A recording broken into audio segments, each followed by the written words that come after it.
Hey everyone, and welcome to the channel. So in front of us is the 2023 Lexus ES 350 F Sport H. This is finished off in ultrasonic blue mica, and it has an MSRP that is just shy of $52,000. So we're going to start off today's review, if we can find the hood latch there, with what powers this F Sport model. So underneath the hood, this has a 3.5 liter V6. It is paired to an 8-speed automatic transmission, pumping out 302 horsepower, 267 pound-feet of torque. That power is sent to the front wheels, propelling this 3,700 pound sedan from 0 to 60 in 6.5 seconds, up to its top speed of 131 miles an hour. Now, as far as fuel economy goes, you're looking right around 22 miles per gallon in the city and 31 out on the highway. So as we work our way to the exterior styling now, let's start off with the obvious, which is the hourglass design for the grille. The surround is finished off in a very nice trim accent that complements this blue nicely. The Lexus badge is also the forward-facing sensor, and there's plenty of cutouts in that mesh to provide a lot of cooling to the engine. Now, as far as the corners go for this hourglass design, you'll notice that there's some lines that break off and go all the way to the base of the hood. So it's nice to see that integration. For the size of this grille, it actually works very nicely for this model. Now, as far as the headlight housings go, this has LEDs for all of the lighting, of course, but Lexuses have this really cool split design on each side of the housing, bringing them to some crisp points, which just help with flowing with that grille that much nicer. Now, this even has some functional trim accents and inlets on both sides, finished off in more of that gloss black, and just ties in together very nicely. Now, for the side, this has a set of 19-inch wheels, finished off in gloss black, of course. There's the F Sport badge, three-tone design for these side mirrors with the body color, gloss black, and that chrome trim accent. There's also the integrated turn signal, but that chrome trim makes its way to the rest of the windows, which is a nice touch to see. There's a sunroof up top and some subtle lines that run down the side. Not too many curves. This is more of a luxury brand, so everything has more of a clean design to it, even though there's some crisp lines for that front bumper. It flows nicely all the way to the rear, where this does have a trunk-mounted spoiler. We have the backup camera, LED taillights. More of that trim that you saw in the front surround is running right through that power lift gate or power trunk. And then there's sensors down below with some gloss black and the dual exhaust on both sides. Now, working our way to the cargo, you can use the button on the key fob or that hidden button on that right side to reveal a lot of trunk space. Now, the back seats do not fold down, surprisingly. There's a small cutout where you could put some items through there if you needed. There is a spare tire up underneath, so you could put some smaller items down there too. But as you can tell, with everything currently in the back, you have a lot of space. So while the back seats don't fold down, you can still put in a lot of items, and then you can quickly close it just by pushing on that button. Now, as we work our way to the back seats, the blue is complemented very nicely with the two-tone interior, primarily being white. The entire door panel is finished off in leather. There's also some trim accents for the release handle, gloss black, and a little bit of storage in that lower section. And then the two-tone makes its way to these beautiful seats. Definitely a great design. At 5'10" now, I have a good amount of space. There's some storage pockets, auxiliaries, air vents, and I have a little bit of space above my head. So it's very roomy, very practical for full-size adults. If you need an armrest, that is located in the middle with 2 cup holders, and then you can see from this angle that cutout into the trunk space. It is lockable, so for whatever reason you need to do that. And as far as visibility goes, it is very easy to see all around. Now, the front door panel is just like the rear.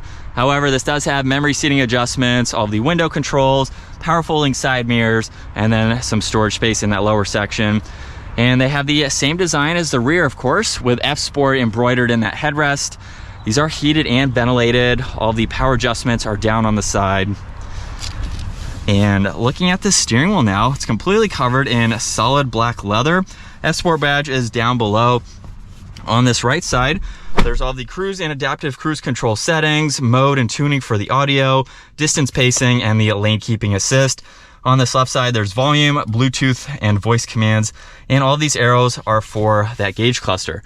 So let's fire this up, and we can further go through some of the info, get the air going for this model. And for this gauge cluster, the tach is front and center.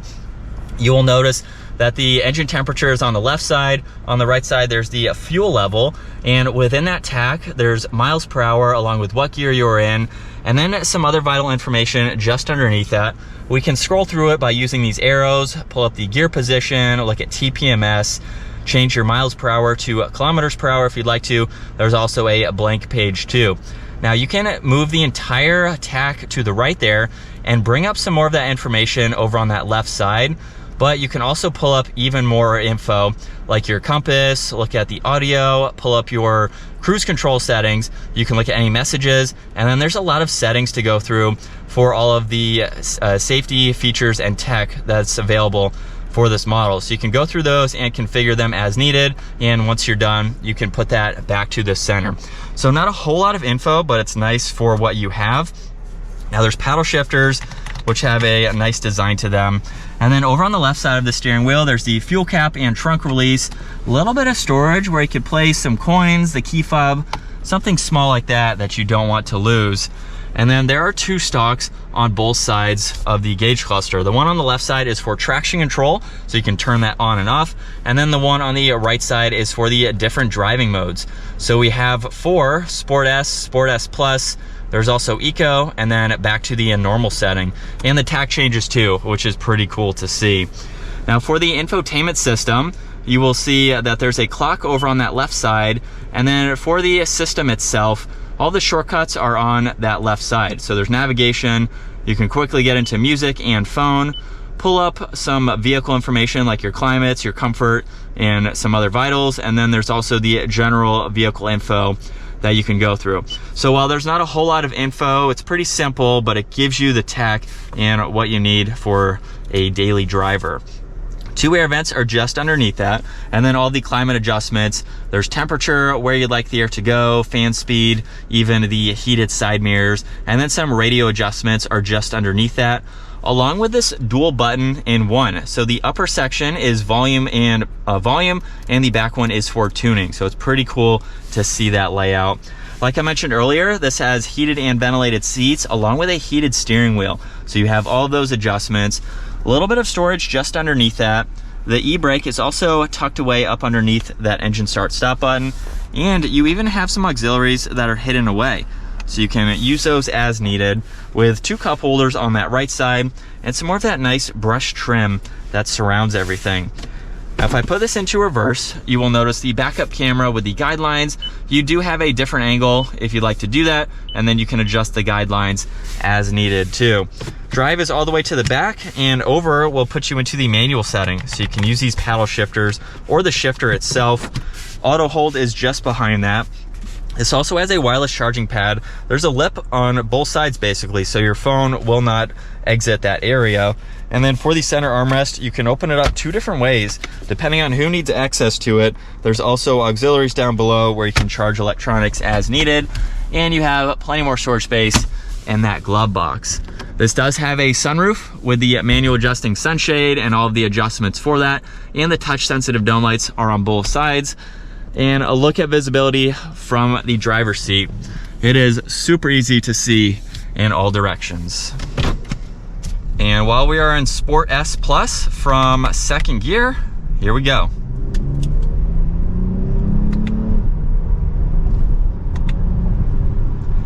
And it's not a super quick vehicle. If you want something a little bit more performance oriented, you can go with the IS 350 F Sport.